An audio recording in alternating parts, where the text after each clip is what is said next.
আসসালামু আলাইকুম HSC 26 batch যারা আছেন সেকেন্ড ইয়ারে এখন। আপনারা যদি এই সেকেন্ড পেপারের চ্যাপ্টার 7 ফিজিক্যাল অপটিক্স বা ভৌত আলোক বিজ্ঞান খুব ভালো মতো দেখতে চান, বুঝতে চান এবং পারফেক্ট নাম্বার এই চ্যাপ্টার থেকে আপনি ক্যাপচার করে নিয়ে আসতে চান, তাহলে আমি আপনাদেরকে রেকমেন্ড করব শুধুমাত্র এই ক্লাসটাই না, বরং আমাদের এরকম যতগুলো ক্লাস হয় এই চ্যাপ্টারের উপর সবগুলো দেখা। আর তার আগে অবশ্যই আজকের প্রথম ক্লাসটাতে একটু ধৈর্য ধরে থাকতে হবে। আর আমাদের আজকের ক্লাসটা খুবই থিওরিটিক্যাল হবে এবং ম্যাথসের হিসেব বোধহয় আমরা আজকে ক্লাসে করব না। আমরা আগে একটা টোন সেট করব। আমি দেখাতে চাই আসলে কিভাবে তত্ত্বীয়ভাবে থিওরিটিক্যালি আমরা এই চ্যাপ্টারটাকে অ্যাপ্রোচ করতে পারি, যেন এমসিকিউ সিকিউ সবই আমাদের সলভ হয়ে যায়। তো কথা না বাড়িয়ে চলেন আমরা আসলে আমাদের ক্লাসে চলে যাই। আমাদের ক্লাসে আজকে প্রথম যে স্লাইডটা আছে আপনারা দেখতে পাচ্ছেন, আমরা কিভাবে দেখি বা how do we see. English version Bangla version সবাইকে ক্লাসটাতে অ্যাকোমোডেট করার জন্য আমি বাংলা এবং ইংরেজি দুভাবেই আসলে পাশাপাশি রেখে টার্মগুলোকে ক্লাসটা নেওয়ার চেষ্টা করব, ঠিক আছে? তো আমরা কিভাবে দেখি, হাউ ডু উই সি, এই ব্যাপারটা নিয়ে অনেক গবেষণা কিন্তু আসলে হয়েছে। কিন্তু আমাদেরকে যেটা মাথায় রাখতে হবে বা জানতে হবে সেটা হচ্ছে কিভাবে প্রোগ্রেশনটা হয়েছে। তো প্রথমে আমরা যদি বলি, প্লেটো বলে একজন দার্শনিক ছিলেন। আমি জানি না আপনারা অনেকের নাম শুনেছেন বা শুনেননি। ইংরেজি নামটাও লিখে দিচ্ছি, প্লেটো। আমার নামের বানানের স্পেলিং গুলো ঠিক হইতে পারে, ভুলও হইতে পারে, একবার একটু চেক ব্যাক করবেন। তো প্লেটো ছিলেন, তারপর পিথাগোরাস ছিলেন। এরা সবাই আসলে আহ, দার্শনিক হিসেবেই অনেক ফেমাস। পিথাগোরাস দার্শনিক হিসেবে, ফিলোসফার হিসেবে ফেমাস ছিলেন। তো তাদের আমরা কিভাবে দেখি এটা সম্পর্কে একটা ধারণা ছিল যে চোখ থেকে আলো নির্গত হয়। Light comes out of our eyes. চোখ থেকে আলো বের হয়। Light comes out from our eyes. Light comes out of our eyes. এখন এটা ওনারা ধারণা করেছিলেন সেই সময়। আমি বলছি না এটা ভুল না ঠিক, আপনারা বুঝতেই পারছেন হয়তো অনেকে যে এই কথাটা ঠিক না, এই কথাটা ভুল। এবং এই কথাটা যে ভুল তার প্রমাণ করার সব থেকে ভালো উপায় হচ্ছে, আমরা যে অন্ধকার হলে কোনো কিছু দেখতে পাই না আমাদের চোখে, অন্ধকার হলে চোখে দেখা যায় না, এই একটা স্টেটমেন্ট বা আমাদের এই একটা experience, we cannot see in the dark, এই একটা স্টেটমেন্টও আচ্ছা, আমি যেটুকু লিখেছি সেইটুকু হচ্ছে গিয়ে হয়তো বা আমি নিজেকে একটু সেট করতে ভুলে গিয়েছি, আমি নিজেকে সেট করছি। ঠিক আছে, অন্ধকার হলে চোখে দেখা যায় না, এই যে একটা স্টেটমেন্ট বা we cannot see in the dark, এটাই কিন্তু এনাফ প্লেটো এবং পিথাগোরাসের সেই আদি আমলের যে কনসেপ্টটা আছে তাকে ভাঙার জন্য। তো এটা আমরা ভেঙে ফেলেছিলাম অনেক আর্লি। কিন্তু প্রথমে প্লেটো এবং পিথাগোরাস মনে করতেন চোখ থেকে আলো বের হয়, light comes out of our eyes, এবং সেটাকে আমরা অনেক আগেই ভুল প্রমাণ করেছি। কিন্তু তার কিছু বছর পর, তার অনেক বছর পর আসলে একজন এইরাব বিজ্ঞানী এসেছিলেন। সেই এইরাব বিজ্ঞানীর নামটা আমি লিখছি একটু আগে, সরি একটু পরে। তার আগে আমি একটু এটাকে বক্স করে নেই যেন আপনারা আলাদা করে বুঝতে পারেন যে আমরা আসলে এখনো আমরা কিভাবে দেখি, হাউ ডু উই সি, এই স্লাইডেই আছি। এইরাব যে বিজ্ঞানীর নাম, তার নাম হচ্ছে ইবনে আল হাইসাম বা হাইসম। এক একজন এক এক নামে রাখেন। ইংরেজিতে তার নাম লিখলে এরকম দেখাবে, ইবন আল হাইথাম। এই ভদ্রলোক, উনি একটা বই লিখেছেন। বইটার নাম হচ্ছে কিতাব আল মানজারা। আমি আপনাদেরকে এই রেফারেন্স গুলো দিচ্ছি। আপনারা যখন সময় পাবেন একটু কষ্ট করে গুগল করবেন, গুগল করে দেখবেন যে আসলে এই বইটার ম্যানুস্ক্রিপ্ট বা পিডিএফ পান কিনা। পাইলে আপনারা পড়তে পারেন, পড়লে অনেক কিছু আসলে ক্লিয়ার হবে। কিতাব আল মানজারা বুক অফ অপটিক্স, এটা 1011 থেকে 1021 সালের দিকে লেখা। এই বইটাতে তিনি প্রথমবারের মতো বলেছেন যে আলো উৎস হতে বস্তুর উপর পড়ে। আলো উৎস হতে বস্তুর উপরে পড়ে, এরপর আমাদের চোখে আসে। Light comes from a source, light comes from a source, falls on objects, and then it enters our eyes. ঠিক আছে, it enters our eyes. এটা উনি প্রমাণ করেছেন ওনার বইটাতে, উনি এই কথাটা প্রমাণ করেছেন। তাহলে আলো আসলে প্রথমে ধারণা করা হতো আমাদের চোখ থেকে আসতেছে, আমাদের চোখ থেকে এসে আমরা দেখতে পাচ্ছি। এটা প্লেটো এবং পিথাগোরাসের ধারণা ছিল, কিন্তু তার বেশ কিছু বছর পরে ইবন আল হাইথাম বলে একজন এরা বিজ্ঞানী, উনি বুক অফ অপটিক্সে বলে গেছেন, প্রমাণ করে গেছেন, এটা হচ্ছে আলো আসলে প্রকৃতপক্ষে কোনো একটা উৎস থেকে বস্তুর উপরে পড়ে, এরপর আমাদের চোখে আসে, আমরা তারপর বস্তুকে দেখতে পাই। So light comes from outside into our eyes. আচ্ছা, গেল। তো তাহলে একটা স্বভাবতই আপনাদের কাছে প্রশ্ন আসা উচিত যে যদি পরীক্ষায় কখনো ডেফিনিশন আসে আলো কাকে বলে, হোয়াট ইজ লাইট, তাহলে আমরা সেটা সংজ্ঞা কি লিখব? আলো কাকে বলে, হোয়াট ইজ লাইট। এখন দেখেন, আলো কাকে বলে এই প্রশ্নটা শুধুমাত্র যে পরীক্ষার হলে আপনার টিচার জানতে চাইবে তা না, মানব জাতি অনেক আগে থেকে এটা জানার চেষ্টা করছে, এবং এটা জানার চেষ্টা করতে গিয়ে তারা বিভিন্ন ধাপে ধাপে এক এক রকম উত্তর দিয়েছে। কেউ কেউ বলেছে আলো হচ্ছে এক ধরনের কণা, নিউটন বলেছে, আপনারা জানেন হয়তোবা, এটা নিয়ে আমরা বিস্তারিত পড়বো কিছুক্ষণ পর। কেউ কেউ বলেছে আলো আসলে এক ধরনের কণা, বলতে আমরা আসলে পার্টিকেল বুঝতেছি ইংরেজিতে। কেউ কেউ বলেছে আলো আসলে তড়িৎ চৌম্বক তরঙ্গ বা ইলেকট্রোম্যাগনেটিক ওয়েভ, এটাও বলা হয়েছে। আবার বলা হয়েছে আলো হচ্ছে বেশ কিছু কণার প্যাকেট, যেটাকে আপনারা ফোটন হিসেবে পড়বেন আলোর কোয়ান্টাম তত্ত্বে, বা স্ট্রিম অফ পার্টিকেলস, এভাবেও বলা হয়েছে আলোর সংজ্ঞা। ঠিক আছে। আবার কেউ কেউ আলোকে এভাবেও সংজ্ঞায়িত করেছে যে আলো আসলে ডুয়ালিটি বা দ্বৈততা বলে এক ধরনের ধর্ম প্রকাশ করে, যেখানে আলো একই সাথে কণা ও তরঙ্গ দুই ধর্মই প্রকাশ করে। এই কথাগুলো আলো সম্পর্কে বলা হয়েছে। কিন্তু এক একজন আলোকে এক একভাবে ডিফাইন করলেও আলোর কাজ কিন্তু, বা আলো কি করে সেটা কিন্তু আসলে খুবই আমাদের মানে ডেফিনিট। সেটা হচ্ছে আলো আমাদেরকে দেখতে সাহায্য করে, বা আমাদের মানে ইট এনেবলস আস টু সি, দেখতে সাহায্যে করে লিখেছি, সাহায্য হবে, ঠিক আছে। দেখতে সাহায্য করে, আলো আমাদেরকে দেখতে সাহায্য করে, এবং আরো কিছু ঘটনার জন্য দায়ী, আরো কিছু ঘটনার জন্য দায়ী। তো এই প্রত্যেকটা জিনিস আমরা ব্যাখ্যা করব এই চ্যাপ্টারে। কিন্তু যদি আলো কাকে বলে এইটার সংজ্ঞা আমি এক লাইনে লিখতে চাই, আমি আপনাদের জন্য ধরেন লিখে দিব এখন, ঠিক আছে। সো এভাবে লিখতে পারি যে আলো এক ধরনের তড়িৎ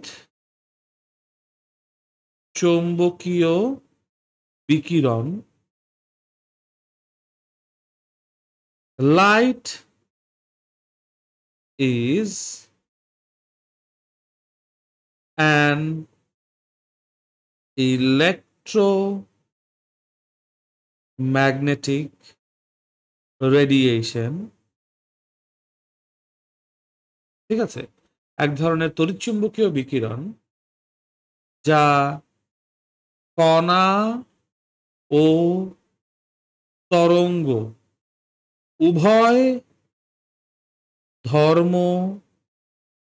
প্রদর্শন করে,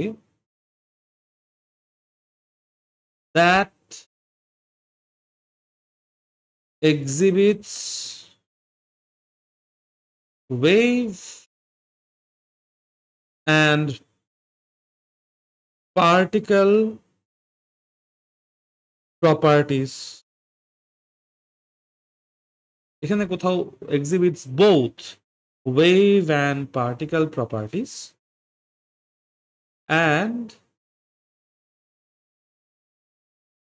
travels at a finite speed c in vacuum আমি বোধহয় ভ্যাকিউম বানানটা ভুল লিখেছি ভ্যাকিউম বানানটা হওয়া উচিত VACWM vacuum and enables vision and other physical phenomena তাহলে আলো কি আমি যদি এই প্রশ্নের উত্তর দিই আলো হচ্ছে এক ধরনের আমরা বলতে পারি তড়িৎ চুম্বকীয় বিকিরণ আলো হচ্ছে এক ধরনের তড়িৎ চুম্বকীয় বিকিরণ যা কণা এবং তরঙ্গ উভয় ধর্মই প্রদর্শন করে তারপর আমরা বলবো শূন্য স্থানে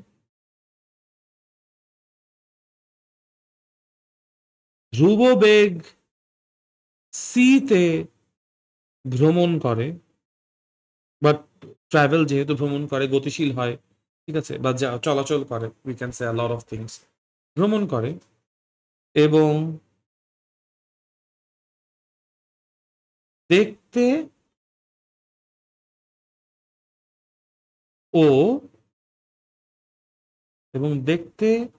ও আরো কিছু ভৌত ঘটনা ঘটাতে সাহায্য করে এই হচ্ছে আলোর সংজ্ঞা অনেক হিজিবিজি হয়ে গেছে একটু কষ্ট করে আপনারা স্ক্রিনশট নিয়ে দেখার চেষ্টা করেন বোঝার চেষ্টা করেন আশা করি বুঝতে পারবেন এত বড় সংজ্ঞাটা যদি লেখেন তাহলে আসলে আলো কি সেটা একটা পারফেক্ট এক্সাম্পলের দিকে আমরা যাইতে পারি বলে আমরা হয়তোবা ধারণা করি ঠিক আছে তো যাই হোক এরপর আমরা নিউটনের কণিকা তত্ত্ব নিয়ে কথা বলবো কিন্তু তার আগে যেটা বলছিলাম যে আলো কি সেটার উত্তর দিতে গিয়ে আসলে বেশ কিছু তত্ত্ব আছে সেই তত্ত্বগুলোকে আমরা বলবো হচ্ছে গিয়ে আলোর তত্ত্বসমূহ বা theories of light or theories around light theories of light মানে যে সকল থিওরি আসলে লাইটকে এক্সপ্লেইন করার চেষ্টা করেছে তো এর মধ্যে সবার প্রথমেই আছে নিউটনস পার্টিকেল থিওরি বা নিউটনের কণিকা তত্ত্ব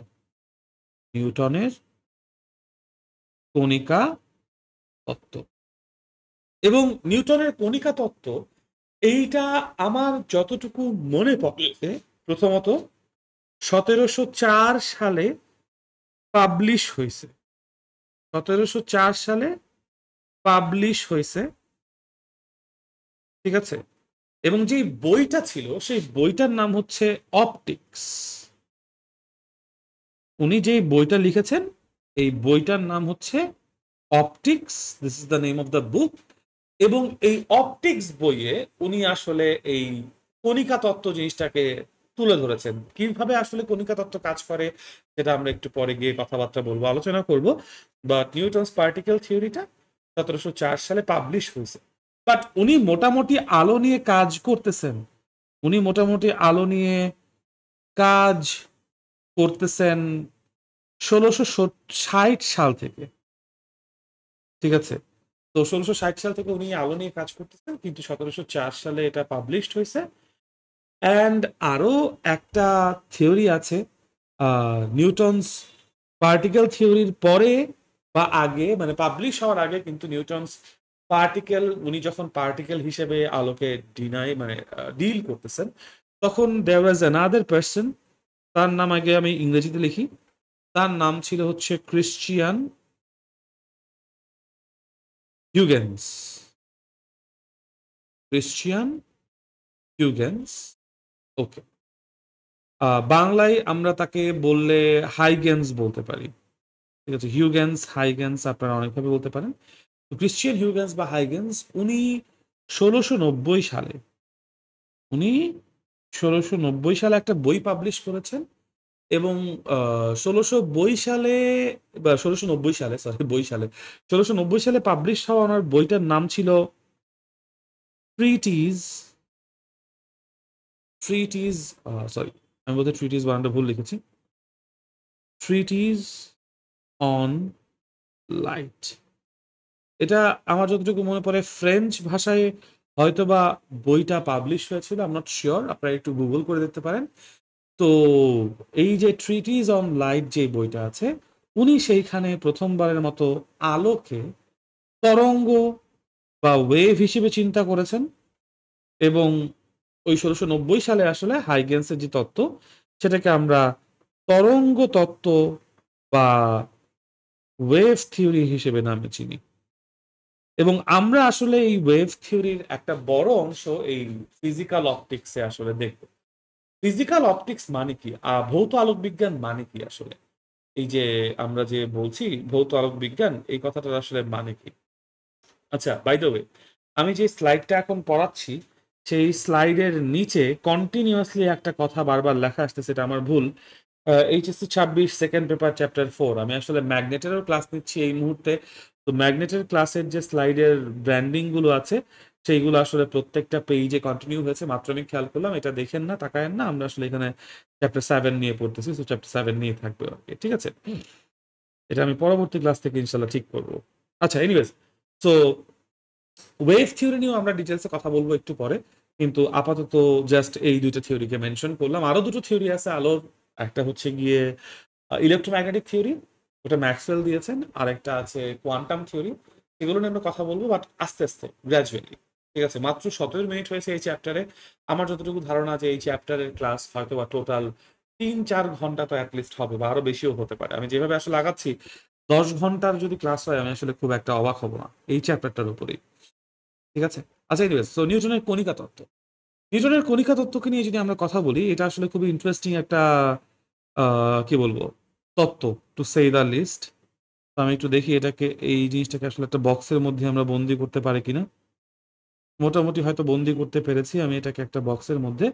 সো নিউটনের যে কণিকা তত্ত্বটুকু আছে, কণিকা তত্ত্বটাকে আমরা যদি শুরু করতে চাই, আমরা যেটা নিয়ে বলবো আসলে, যে নিউটন আলোকে যখন ডিল করেছেন, তখন উনি বলেছেন আলো অতি ক্ষুদ্র, আলো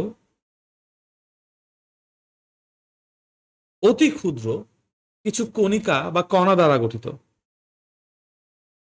কণিকা দ্বারা গঠিত। উনি বলতে চেয়েছেন লাইট ইজ মেড আপ,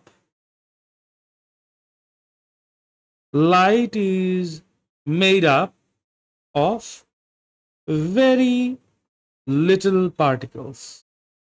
এবং এই পার্টিকেলের একটা নাম আছে, ওনার থিওরি অনুযায়ী, এই যে দেখতেই পাচ্ছেন যে এটার নাম হচ্ছে কর্পাসকুলার থিওরি। উনি এই পার্টিকেল গুলোকে বলেছেন কর্পাসেলস, ঠিক আছে। উনি পার্টিকেল গুলোকে বলেছেন কর্পাসেলস। নিউটন আলোকে যেই কণা হিসেবে চিন্তা করেছেন, তার নাম হচ্ছে কর্পাসেল, ঠিক আছে। এবং কর্পাসেলকে আমাদের বাংলা বইতে এইভাবে বানান করে লিখেছে কর্পাসকল, বাট এটা আসলে কর্পাসেল, ঠিক আছে। কর্পাসেল হিসেবে আমরা এটাকে জানবো। এবং এই কর্পাসেল গুলো, উনি আরো বলেছেন, শুধু এটাই বলেন যে আলো ক্ষুদ্র ক্ষুদ্র কণা দ্বারা গঠিত, উনি আরো বলেছেন যে এই কণা বা এই কর্পাসেল গুলো, এই কর্পাসেল গুলো সব সময় সরল রৈখিক পথে গতিশীল, সরল রৈখিক গতিতে থাকে, উনি এটা বলেছেন। দ্যাট মিনস হোয়াট, এই কর্পাসেল গুলো, this corpuscles have these corpuscles have a linear motion. These corpuscles have a linear motion. তারা একটা স্ট্রেট লাইন ফলো করে, সোজা কথা। এটাও উনি ওনার কথাকে ওনার থিওরির মধ্যে বলেছেন, ঠিক আছে। এবং এই বর্ণনার মাধ্যমে আমরা আসলে পরবর্তীতে দেখতে পাইলাম just because of this one definition, এই যে এই কর্পাসেল গুলো সবসময় সরল রৈখিক গতিতে থাকে, they have a linear motion. এই একটা লাইন দিয়ে আমরা মোটামুটি আলোর যে সরল রৈখিক গতি এটাকে ব্যাখ্যা করতে পারছি। আলোর সরল রৈখিক গতি এটাকে ব্যাখ্যা করা সম্ভব, ঠিক আছে। The straight path of light সেটা ব্যাখ্যা করা সম্ভব, ওকে। এবং আরো মজার ব্যাপার হচ্ছে আলো যেহেতু সরল পথে চলে এবং আলোকে যেহেতু পার্টিকেলের সাথে তুলনা করা হয়েছে, চিন্তা করে দেখেন যদি আমরা এরকম কল্পনা করি যে এটা একটা প্রতিবন্ধকতা, this is a hurdle, this is a resistance মনে করেন, ঠিক আছে। এই হার্ডেলের উপরে যদি আপনি একটা এরকম কণা চিন্তা করেন, যে কণাটা এসে এই হার্ডেলের উপর একটা বাড়ি খাবে, বাড়ি খাওয়ার পর আপনার কি মনে হবে না যে সে এরকম কিছুক্ষণ পর বাড়ি খেয়ে ফেরত চলে যাবে অন্যদিকে, তাই না? সো যেহেতু আলো সরলরৈখিক গতিতে আছে, কখনো বাঁকছে না, তাহলে যদি সে কোথাও এরকম ধাক্কা খায়, বাড়ি খায়, তাহলে সে অবশ্যই দূরে চলে যাওয়া উচিত, সরে যাওয়া উচিত, তাই না? তো এইভাবে আমরা যদি চিন্তা করি আলোকে, তাহলে আলোর আপাতন কোণ বলে একটা কোণ আছে, যেটাকে আমরা বলি angle of incidence, angle of incidence, এবং প্রতিফলন কোণ বলে একটা আছে যখন আলো প্রতিফলিত হয়, অ্যাঙ্গেল অফ রিফ্লেকশন বলি আমরা এটাকে, অ্যাঙ্গেল অফ রিফ্লেকশন।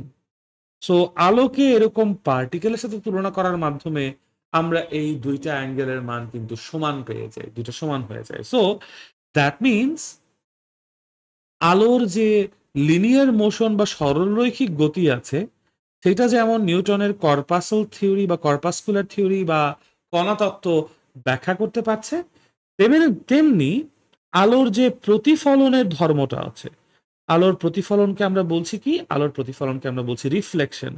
সেই রিফ্লেকশনকেও আসলে আমরা নিউটনের এই কণাতত্ত্বের মাধ্যমে ব্যাখ্যা করতে পারছি, ঠিক আছে। ওকে, ভেরি গুড। এখন এই কণাতত্ত্বের মধ্যে আমরা আরেকটু ডিটেলসে যাব, আরেকটু ডিপে যাব, কারণ শুধুমাত্র লিনিয়ার মোশন বা সরলরৈখিক গতি এবং প্রতিফলন বা রিফ্লেকশনকেই আলো ব্যাখ্যা করতে পারে না একা, আরো একটা ঘটনাকে আলো ব্যাখ্যা করে বা ব্যাখ্যা করতে পারে বলে আমরা জেনেছি, আমরা পড়েছি, সেটা হচ্ছে আলোর যে প্রতিসরণ আছে সেটাকেও নিউটন ব্যাখ্যা করতে পারে। তো সেটা নিয়েও আমি একটু কথাবার্তা বলবো, তারপর আমি হাইগেন্সের তরঙ্গ তত্ত্বে আসলে যাব, তার আগে না। আচ্ছা, এনিওয়েজ, তো এই ব্যাপারটা নিয়ে আসলে জানার আগে আমাদেরকে যেই টপিকটা নিয়ে কথা বলতে হবে সেটা হচ্ছে নিউটন আরো কিছু জিনিস এই মানে কণাতত্ত্বের মধ্যে আসলে আলোচনা করেছেন, তাকে নিয়ে আমরা একটু কথা বলতে চাই, ঠিক আছে। আচ্ছা, তা উনি আর কি নিয়ে কথা বলেছেন? উনি একটা কি বলবো সীমান্ত বল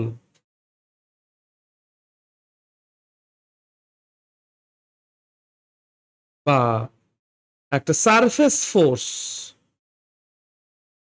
সীমান্ত বল বা একটা নির্দিষ্ট রকমের সারফেস ফোর্স বলে নতুন ধারণা জন্ম দিয়েছেন আলোর ক্ষেত্রে। এবং দেখেন, এটা নিউটনের কথা বলতেছি আমরা, যেই ভদ্রলোক বল নিয়ে আলোচনা করছেন, সো অবশ্যই এই সীমান্ত বল বা সারফেস ফোর্স ব্যাপারটা তার মাথায় আসাটা খুবই স্বাভাবিক। তো এই সীমান্ত বা সারফেস বলতে কি বোঝায় সেটাকে আমি একটু আগে বলি। সেটা হচ্ছে, মনে করেন আলো যখন প্রতিফলিত হচ্ছে তখন তো ওই পাশে একটা পূর্ণ অস্বচ্ছ মাধ্যম আছে, তাই না? ওই জায়গায় আলো এক মাধ্যম থেকে অন্য মাধ্যম, from one medium to other, pass করতে পারছে না। বাট যদি এমন হয় যে আলো এমন দুইটা মিডিয়ামের মাঝে খেলছে, যেই মিডিয়ামের এক পাশটায় একটা হালকা বা লাইট মিডিয়াম আছে, অ্যান্ড অন্য পাশে একটা গাঢ় বা ঘন বা ডেন্স মিডিয়াম আছে, এবং দুইটাই লাইটের জন্য অ্যাক্সেসিবল মিডিয়াম। যদি এরকম একটা ঘটনা আমরা লাইটকে নিয়ে চিন্তা করি, তখন তার মাঝখানে একটা আমরা সেপারেশন প্লেন, সেপারেশন প্লেন ইংরেজিতে বললে, বাংলায় বললে বিভেদ তল কল্পনা করতে পারি, যেই তলটা আসলে এই দুটো তলকে আলাদা করে রাখছে। তো নিউটন উনি ওনার ধারণায় বলছেন যে যদি এই যে সেপারেশন প্লেন বা বিভেদ তল আছে, এটাকেই উনি একটা সারফেস বা সীমান্ত হিসেবে চিন্তা করতেছেন, যে হালকা মাধ্যমের সীমান্ত বা ঘন মাধ্যমের সীমান্ত বা বর্ডার বলে চিন্তা করতেছেন। এটাকে বর্ডার ফোর্সও বলতে পারেন, ঠিক আছে, এটাকে বর্ডার ফোর্সও বলতে পারেন। এনিওয়েজ, তো যদি কোনো একটা আলো, আলো আসলে কি, ওনার মত অনুযায়ী আলো আসলে কর্পাসেল। তো যদি কোনো একটা এরকম কর্পাসেল একটা এরকম ইনক্লাইন্ড ভেলোসিটি নিয়ে, বেগ নিয়ে আমার বর্ডার লাইনে হিট করে, তখন তিনি দেখিয়েছেন সেই লাইটের, সেই আলোর ভেলোসিটির দুইটা কম্পোনেন্ট বা দুইটা উপাংশ থাকা সম্ভব, ঠিক আছে।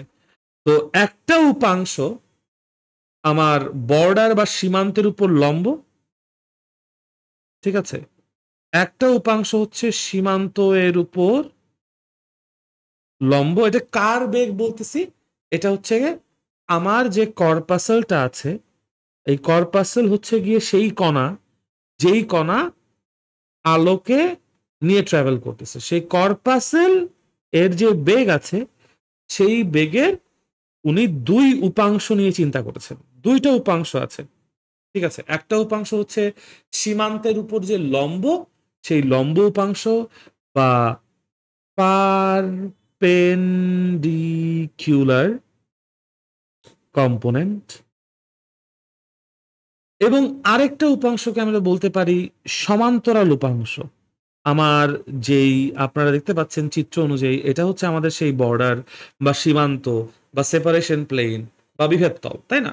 সেই বিভেদতলের উপর সরাসরিভাবে লম্বভাবে আমাদের বেগের এই উপাংশটা বা ভেলোসিটির এই কম্পোনেন্টটা আছে, এবং এই যে উপাংশ বা কম্পোনেন্টটা আছে সেটা সমান্তরালে আছে। তো সমান্তরাল উপাংশ, উনি এই দুইটা উপাংশের কথা চিন্তা করেছেন, ঠিক আছে। এবং তারপর উনি এটা অ্যাজিউম করে নিয়েছেন, ওনার কাছে মনে হয়েছে, অ্যাজিউম করেছেন বলা ঠিক না, ওনার কাছে এটা মনে হয়েছে যে আমার যে সীমান্ত বলটা আছে, সেই সীমান্ত বলটা বা বর্ডার যে ফোর্সটা আছে, এই বর্ডার ফোর্সটা আসলে, সরি, সীমান্ত বল বা বর্ডার ফোর্স যেটার কথা আমরা আসলে বলছি, ঠিক আছে। আমি তো এরকম চাই নাই, আমি তো চেয়েছিলাম এতক্ষণ ধরে আমি যেরকম ডিজাইন করে আসতেছি,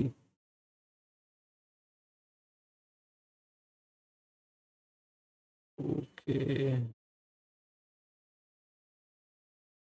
চমৎকার। ওকে, তো যেটা বলছিলাম, উনি বলেছেন যে সীমান্ত বল যেটা আছে, এই সীমান্ত বলটা শুধুমাত্র এবং শুধুমাত্র কণার বেগের লম্ব উপাংশ বরাবর কাজ করে, বরাবর কাজ করে। তার মানে কি?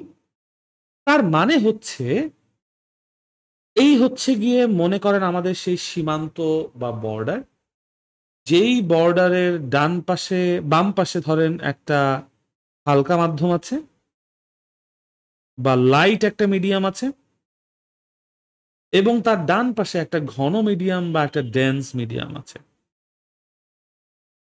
তো একটা লাইট আসলো, সীমান্তের উপর পড়লো, পড়ার পর এই যে আমার বেগটা আছে, যেই বেগে এসে সে পড়েছে, বেগের হচ্ছে কি একটা লম্ব উপাংশ আছে।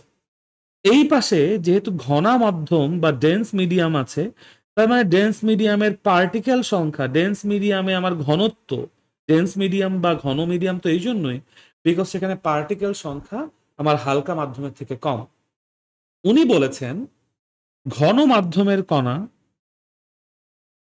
ঘন মাধ্যমের কণা আলোকে আকর্ষণ করে। আলোকে বলতে উনি আসলে ওই কর্পাসেলের কথা বলছেন, যে particles from the particles from the dense medium particles from the dense medium attracts the corpuscle।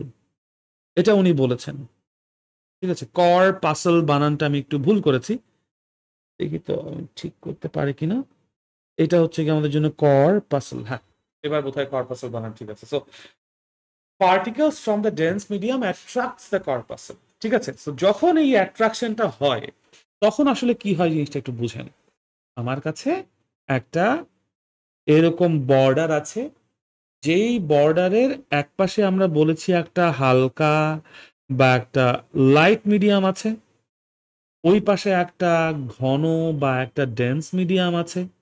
আমরা দেখেছি একটা আলো এসে এই বর্ডারে বা বিভেদ তলের উপর এসে পড়েছে, সেই আলোর একটা উপাংশ আমার থাকতেছে কোন দিকে, আমার বিভেদ তলের উপর লম্ব বরাবর, আর একটা উপাংশ থাকতেছে আমার বিভেদ তলের সমান্তরালে। তো যেই পয়েন্টে, খেয়াল করে দেখেন, যেই পয়েন্টে আমার আলোটা এসে পড়েছে, আমি যদি সেই পয়েন্টে একটা অভিলম্ব বা নর্মাল ড্র করি, এবং তারপর আমি যদি দেখি যে আসলে তো আলোটা এরকম লিনিয়ার লাইন বরাবর চলে যাওয়ার কথা, এই বরাবর চলে যাওয়ার কথা, সে যাচ্ছে কি যাচ্ছে না পরের কথা, বাট লাইটটার আসলে কি করার কথা, লাইটটার এই বরাবর চলে যাওয়ার কথা। ধরে নেন লাইটটার এই যে বরাবর চলে যাওয়ার কথা, তার মানে লাইটের একটা উপাংশ আমার এইরকম লম্ব বরাবর, আর একটা উপাংশ আমার কোন দিকে, সমান্তরাল বরাবর আসলে কাজ করার কথা। বাট যেহেতু আমার যে ঘন মাধ্যমটা আছে, সেই ঘন মাধ্যম কি করতেছে, একটা আকর্ষণ বল বা অ্যাট্রাকশন ফোর্স দিচ্ছে। কার উপর দিচ্ছে, আমার কর্পাসেল গুলো, এই যে লাইটের যে কণাটা আছে, এই কর্পাসেলকে ঘন মাধ্যম নিজের দিকে টানার চেষ্টা করতেছে একটা ফোর্স দিয়ে। এই ফোর্সের নামই কিন্তু আমরা দিছি হচ্ছে কি, সীমান্ত বল। এই ফোর্সের নামই দিয়েছি আমরা হচ্ছে সীমান্ত বল বা বর্ডার ফোর্স। এটা আমরা দেইনি আসলে, এটা নিউটন দিয়েছেন, উনি বলেছেন। সো অ্যাজ এ রেজাল্ট আমার এই পার্টিকেলের যে বেগটা আছে, যেই বেগটা আমার লম্ব বরাবর, সেই বেগের মানটা বেড়ে যাচ্ছে। লম্ব বেগ বা পারপেন্ডিকুলার যে ভেলোসিটি কম্পোনেন্টটা আছে, সেটা বেড়ে যাচ্ছে, সেখানে একটা ইনক্রিজ দেখতে পাচ্ছি। এবং সেই ইনক্রিজের জন্য উনি বলেছেন যে আমার এই পার্টিকেলের কণাটা আলটিমেটলি যাওয়ার কথা যেই পথে, সেই পথে না গিয়ে তার পথটা একটু বাঁকিয়ে ফেলে। কিন্তু কোন দিকে বাঁকিয়ে ফেলে, তার গতিপথটাকে বাঁকিয়ে ফেলে। কোন দিকে বাঁকিয়ে ফেলে, বেশি বেগের দিকে, বেশি বেগের দিকে গতিপথ পরিবর্তন হয়, ঠিক আছে। দ্য পাথ চেঞ্জেস, আমরা যদি এভাবে বলি, the path changes or bend towards the bigger component. আমাদের যেই উপাংশটা বড়, সেই বড় উপাংশের দিকে আসলে বেঁকে যাইতেছে, ঠিক আছে। সো এই জন্য উনি বলছেন যে আলোর প্রতিসরণও হয়। এই জন্য উনি বলছেন আলোর প্রতিসরণ হয়। কে বলছেন? নিউটন। তাহলে নিউটনের যে তত্ত্ব আছে, সেই তত্ত্ব দিয়ে আমরা কি কি জিনিস ব্যাখ্যা করতে পারতেছি? আমরা ব্যাখ্যা করতে পারতেছি আলোর সরল রৈখিক গতি বা লিনিয়ার মোশন ব্যাখ্যা করতে পারতেছি। আমরা আলোর প্রতিফলন বা রিফ্লেকশন ব্যাখ্যা করতে পারতেছি, এবং আমরা আলোর প্রতিসরণ বা রিফ্র্যাকশন যেটা, এটাও ব্যাখ্যা করতে পারতেছি। কিন্তু তার কারণটা পরবর্তীতে আসছে যে তার কারণটা আসলে ভুল। উনি যেই কারণ বলছেন সেই কারণটা ভুল, বাট ঘটনা ঠিক। ঘটনাকে উনি ঠিক মতো ব্যাখ্যা করতে পারেন। তো that is what we know as Newton's corpuscular theory. তো আজকে এই পর্যন্তই, এই ক্লাসটা এই পর্যন্তই রাখছি। 35 মিনিটের এই ক্লাসে আমরা আসলে নিউটনের কণিকা তত্ত্ব পর্যন্তই শেষ করেছি। আমি যথেষ্ট স্লো এগিয়েছি, অনেক কথাবার্তা লিখেছি।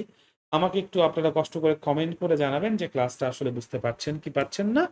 আমি ইনশাল্লাহ নেক্সট ক্লাসে যে জিনিসটা পড়াবো সেটা হচ্ছে হাইগেনের তরঙ্গ তত্ত্ব। হাইগেন্সের যে তরঙ্গ তত্ত্বটা আছে, ওয়েভ থিওরি আছে হুইগেন্স, সেটা পড়াবো ইনশাল্লাহ।